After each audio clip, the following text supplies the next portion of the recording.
दोस्तों नमस्कार, मैं संजय शर्मा। आप देख रहे हैं 9 PM। इस वक्त हम मौजूद हैं ज्ञानपुरा स्थित राजकीय कॉलेज में। इस कॉलेज में ये मेरे पीछे आप बिल्डिंग देख रहे हैं, ये 4 करोड़ रुपए की लागत से बनी है। लगभग 4 करोड़ रुपए की लागत से ये बिल्डिंग बनाई गई थी।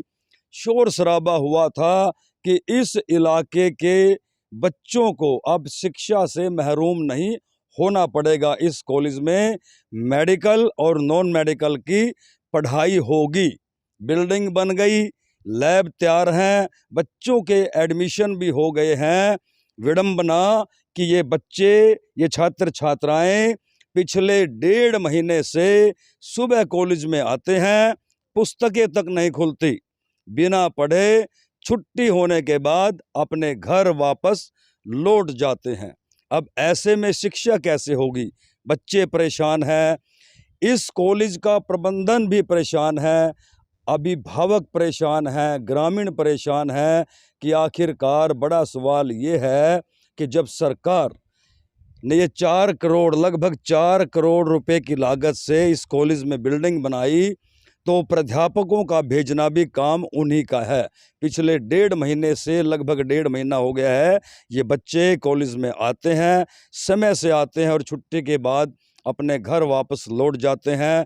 लेकिन बच्चों का कहना है कि वो इस कॉलेज में केवल और केवल मात्र अपना समय पास करने के लिए आते हैं, इससे ज़्यादा कुछ नहीं। दिसंबर नज़दीक है, इनके एग्ज़ाम्स सर पर हैं, प्राध्यापक हैं नहीं। अब ऐसे में पढ़ाई कैसे हो? क्या इन बच्चों ने इस कॉलेज में एडमिशन लेके गलती कर ली, या सरकार ने ये जो 4 करोड़ रुपए का इतना लंबा चौड़ा स्ट्रक्चर खड़ा किया है, इसका फ़ायदा क्या है जब बच्चों को शिक्षा ही नहीं दी जानी?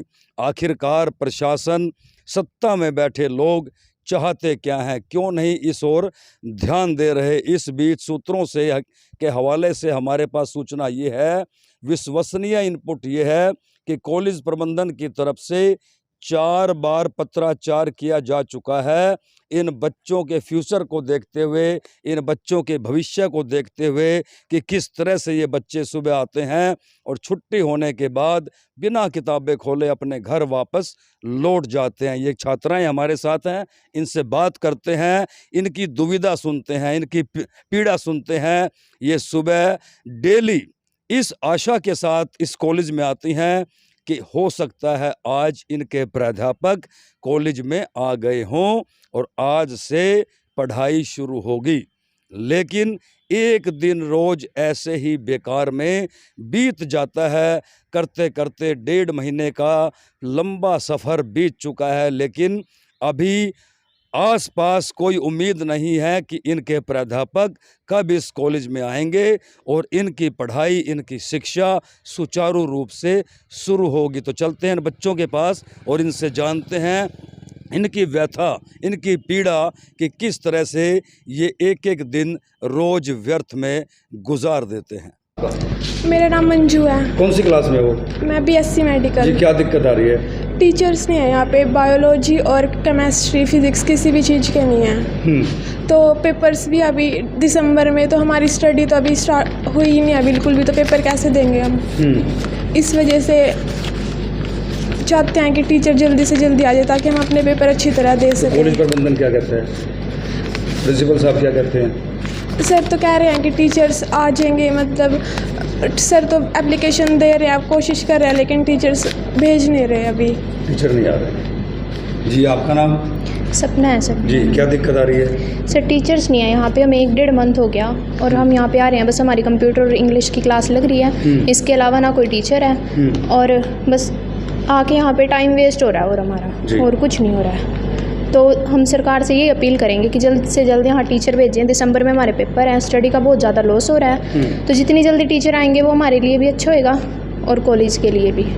तो हम यही वो करेंगे कि भाई टीचर जल्दी से जल्द भेजें, या फिर हमें टाइम और ज़्यादा दें, क्योंकि 1 मंथ हमारा पहले ही वेस्ट हो गया है। या हमारे पेपर ऑनलाइन कराएं, कुछ भी करें, लेकिन स्टडी से कोई भी खिलवाड़ ना करें, जल्दी से जल्दी टीचर भेज सकें। हाँ बेटा, आपका क्या नाम है? सर निशा मेरा नाम। क्या दिक्कत आ रही है पढ़ाई में?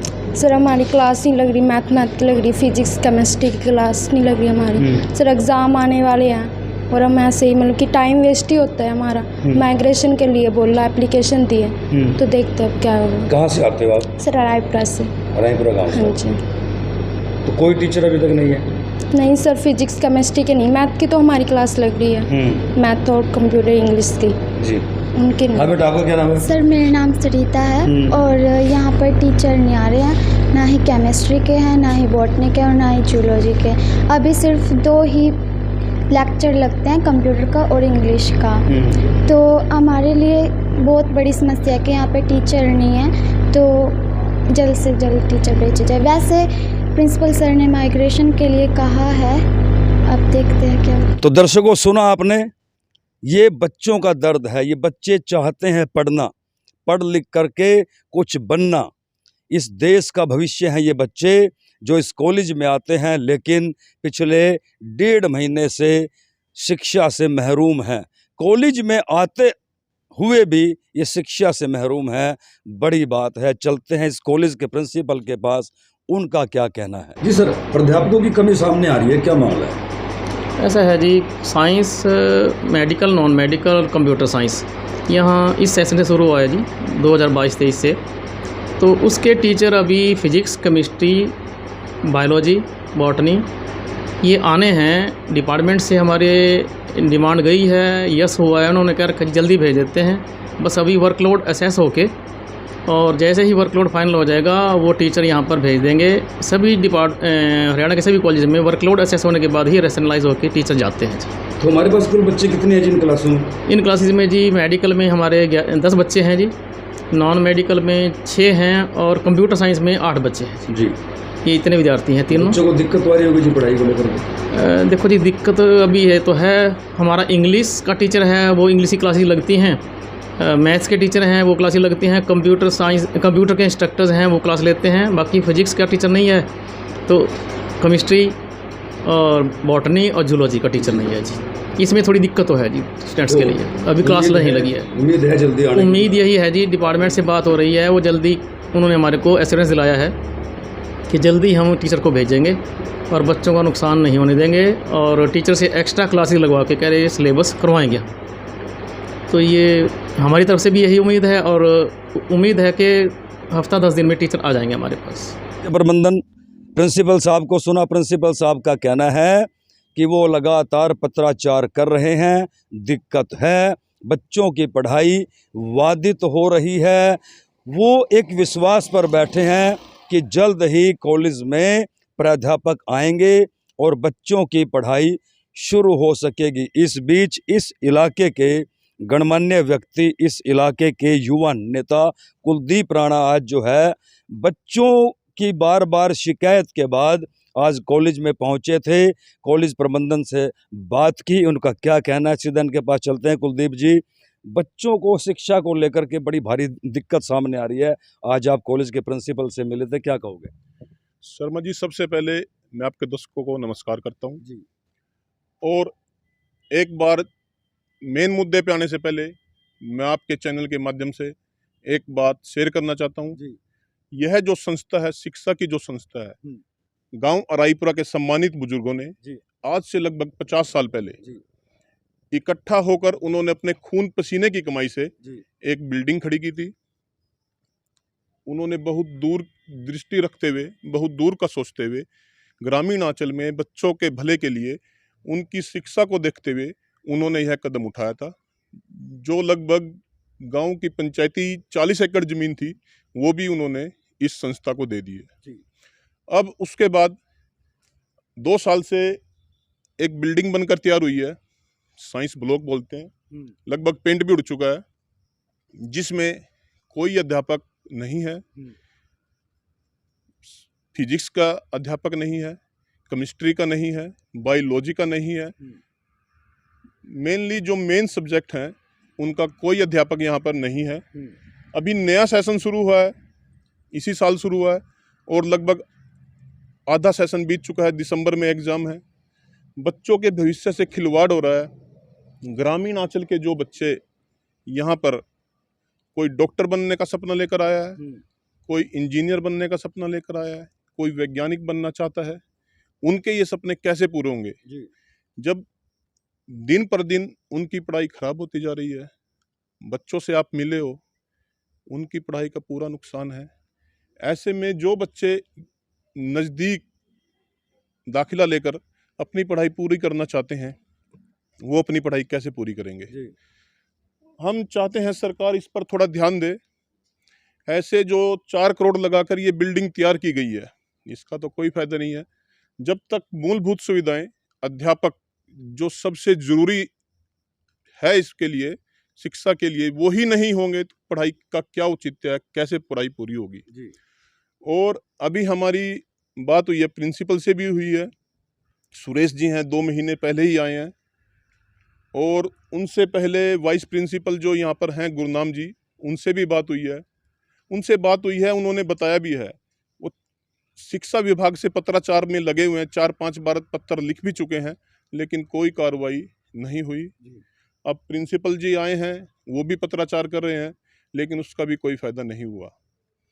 कोई अध्यापक नहीं आ रहा है। हम सरकार से यही मांग करेंगे, जल्द से जल्द यहाँ पर अध्यापक पूरे किए जाएं, जिससे ग्रामीण आंचल में जो 30-40 गांव पढ़ते हैं, जो बच्चे गरीब परिवार से आते हैं, दूर जाकर अपनी पढ़ाई पूरी नहीं कर सकते, यहाँ पर समय पर अपनी पढ़ाई पूरी करें। लगभग आधा सेशन बीतने वाला है। ऐसे में वो बच्चे जब एग्ज़ाम में बैठेंगे तो वो क्या कर पाएंगे? तो बड़ी खबर है अपने आप में। शेयर कीजिए ज़्यादा से ज़्यादा। बिल्डिंग बनकर के तैयार है, लैब बनकर के तैयार हैं। 2 साल पहले ये बिल्डिंग कंप्लीट हो गई थी। इस साल से, इस वर्ष से नया सेशन जो है शुरू किया गया था। लगातार कॉलेज प्रबंधन आला अधिकारियों से, अपने उच्च अधिकारियों से पत्राचार कर रहा है। ढाक के 3 पात अभी तक कोई लेक्चरर, कोई प्राध्यापक जो है यहाँ नहीं भेजा गया है। लिहाजा बच्चे आते हैं और पूरा दिन खाली बैठ करके अपने घर वापस चले जाते हैं। ऐसे में बड़ा सवाल ये है कि कैसे उच्च शिक्षा हासिल कर पाएंगे हमारे देश के ये कर्णधार, जिनके कंधों पर हमारे देश का भविष्य टिका हुआ है। तो शेयर कीजिए ज़्यादा से ज़्यादा।